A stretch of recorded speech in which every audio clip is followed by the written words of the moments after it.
Salve a tutti, ci troviamo in questa strada gravel che porta verso la villa Trevisani, qui a Porto Sant'Elpidio. Potete vedere qui è stata realizzata anche una pista nei paraggi e andiamo a vedere in che condizioni si trova la villa. Purtroppo è chiusa, ma guardate che panorama quasi spettrale, quasi fermo all'Ottocento. Questi pini molto alti che circondano questa villa stupenda, e andiamo a vedere che cosa si può osservare più da vicino. C'è una catena con un lucchetto, l'area è videosorvegliata, vediamo le scritte. Allora, qui c'è scritto villa, lo potete leggere qui, e di qua c'è scritto San Filippo. Allora, perché questa è Villa San Filippo, detta anche la Villa della Marchesa? Perché qui ci abitavano i marchesi di San Filippo, appunto titolo acquisito nel tempo per l'importanza di questa famiglia, che viene da molto lontano, addirittura da fuori regione. Infatti, come stavo per accennare, i marchesi di San Filippo, i Trevisani, venivano dal Veneto. Nel Veneto erano conosciuti come i Trevisan. Poi successe che uno della dinastia che faceva il mercante naufragò qui nelle Marche, e una parte della dinastia si stabiliva proprio qui, dove divennero i Trevisani, molto conosciuti qui nel territorio fermano, e in particolare qui nella zona di San Filippo, che prende il nome dalla chiesa di San Filippo Neri, un santo molto importante. La Marchesa fu l'ultima erede che visse in questa villa, che poi fu abbandonata perché adesso addirittura all'asta e nessuno l'acquista, neanche il comune. Questo è un bene storico molto importante, una dimora che ha una storia, che ha una documentazione, che ha un'importanza a mio avviso straordinaria, e che si sviluppa in un territorio che ha una valenza importantissima, sia dal punto di vista naturalistico, sia dal punto di vista della localizzazione vicino all'autostrada, quindi vicino a un punto molto strategico che sarebbe perfetto per sviluppare un'attività ricettiva. Sicuramente qualche imprenditore della zona molto grosso ci ha messo l'occhio, questo è il mio parere, e stanno aspettando sostanzialmente che si abbassi il prezzo alle aste per poi acquistarla e farci una struttura a livello ricettivo molto importante, che verrà utilizzata sicuramente, a mio avviso, per i matrimoni e per svolgere cerimonie con attività di catering di un certo spessore. Ecco, speriamo appunto che venga acquistata da qualcuno per rimetterla un po' in sesto. Vediamo che c'è un cancello con una catena, è chiusa, ma andiamo a curiosare un po' più da vicino e cercare di capire qualche altro dettaglio.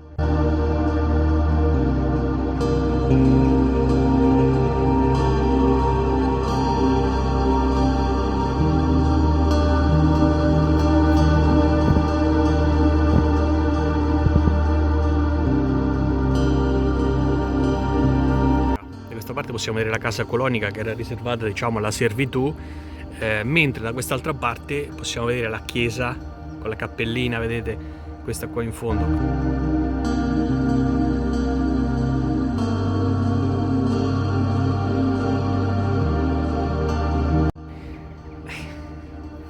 Purtroppo vedete le palme sono tutte andate, vedete la chioma della palma è andata.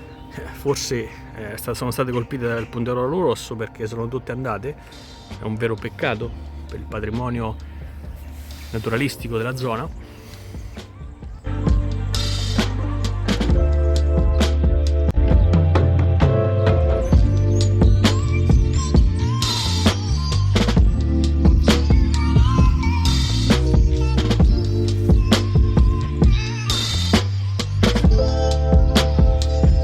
C'è l'autostrada, la 14, qui c'è la strada gravel che costeggia la villa, qua ci sono, vedete, gli alberi, la villa, e io sono venuto da qua e adesso andiamo verso là, vediamo che cosa c'è, perché questa strada gravel è molto interessante, non c'ero mai stato, e andiamo a vedere dove sbuca. Ecco la villa in lontananza, guardate che splendore, qui ci sono i signori a raccogliere i raccolti, guardate le cassette, e purtroppo non posso proseguire per un disguido tecnico. Qui c'è un fango da paura con le mie ruote, risulta impossibile, non c'ho la mountain bike, quindi mi vedo costretto a tornare indietro, purtroppo. La situazione si è fatta gravel. Allora, l'alternativa è provare e tentare di proseguire, quindi cercare di vedere se le ruote riescono a passare magari un po' in velocità, però sinceramente non me la sento di infangarmi in maniera così estrema. L'istinto mi dice fermati, cazzo fai, la ragione pure, il cuore pure, pertanto per oggi abbandoniamo l'idea di proseguire su questa strada. Mi sarebbe piaciuto vedere dove andava a finire, ma guarda, le condizioni sono veramente, guardate qua che melma, le condizioni sono veramente disastrate, eppure non ha piovuto in questi giorni in maniera eccessiva, nel senso, ok, boh, vabbè. Mi dispiace che queste stradine purtroppo, ecco qui, se c'era un po' di ghiaia, qui perché non c'era ghiaia, ecco perché ho fatto sta cosa, perché c'è la terra. Se qui ci fosse stata la ghiaia non sarebbe successo, capito? Magari avere un po' cura di queste stradine, evitando di fare l'errore di asfaltare, perché l'asfalto, ho visto da queste parti su molte stradine, va a rovinare il panorama, il paesaggio, cioè la strada gravel, cioè la ghiaia, rappresenta una risorsa da manutenere, mettendo appunto la ghiaia, sistemando le buche eccetera, ma mantenere. Non è che poi dici ok, mettiamo l'asfalto, prendi i soldi al PNRR, ci sta i soldi, asfaltiamo tutto, perché l'asfalto dovete sapere che ha un impatto ambientale. Perché accumula, assorbe il calore, invece la ghiaia lo respinge. Se la terra assorbe il calore, si scalda, è chiaro che risentono le piante, l'ambiente eccetera eccetera, anche perché il nero assorbe, a differenza del colore della ghiaia. Ecco perché nelle città la percezione del caldo è maggiore, perché c'è questo assorbimento di calore, che invece nelle zone naturali non c'è, ovviamente, perché c'è un effetto di riflessione.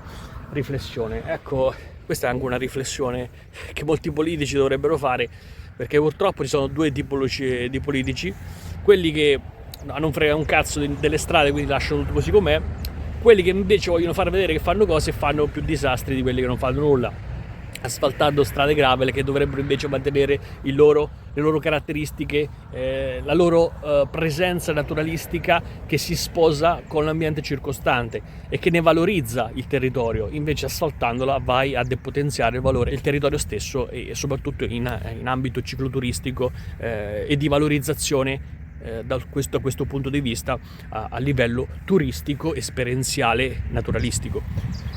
Bene, proseguiamo da altre parti, vediamo un po' che cosa c'è da vedere qua intorno.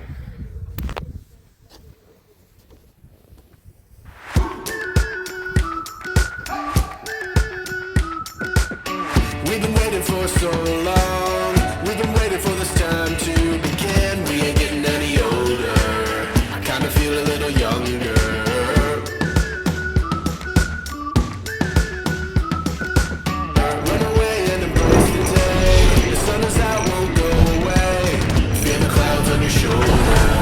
Touch the sky, feeling bolder.